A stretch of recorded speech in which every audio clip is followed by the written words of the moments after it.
നിലവിൽ രാജ്യത്ത് സ്വകാര്യ ടാക്സി സർവീസ് നടത്താൻ ഈ രംഗത്ത് പ്രവർത്തിക്കുന്ന സ്ഥാപനങ്ങൾക്ക് മാത്രമേ അനുമതിയുള്ളൂ.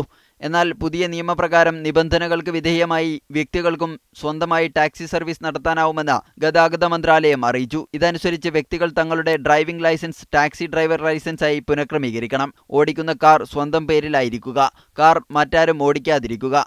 കാറിന്റെ യഥാർത്ഥ ലൊക്കേഷൻ മനസ്സിലാകുന്നതിനായി മന്ത്രാലയത്തിനു കീഴിലുള്ള അംഗീകൃത നാവിഗേഷൻ ഓഫീസിൽ കാർ രജിസ്റ്റർ ചെയ്യുക തുടങ്ങിയ നിബന്ധനകൾ പാലിച്ചിരിക്കണം. ടാക്സി സർവീസ് നടത്തുന്ന സ്ഥാപനങ്ങൾക്കും വിവിധ നിയമങ്ങൾ നടപ്പിൽ വരുത്താൻ മന്ത്രാലയം തീരുമാനിച്ചിട്ടുണ്ട്.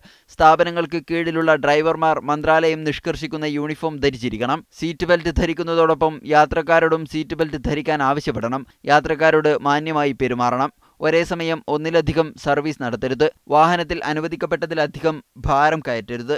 സർവീസ് ആവശ്യപ്പെടുന്നവർക്ക് അനിവാര്യ കാരണമില്ലാതെ അത് നിഷേധിക്കരുത്. അംഗവൈകല്യമുള്ളവരെയും വൃദ്ധരെയും അവരുടെ സാധന സാമഗ്രികൾ വാഹനത്തിൽ എടുത്തുവെക്കുന്നതിനും മറ്റും സഹായിക്കണം. വാഹനത്തിനകത്ത് സ്വയം പുകവലിക്കുകയോ യാത്രക്കാരെ അതിനനുവദിക്കുകയോ ചെയ്യരുത്. വാഹനം എപ്പോഴും വൃത്തിയിലായിരിക്കണം.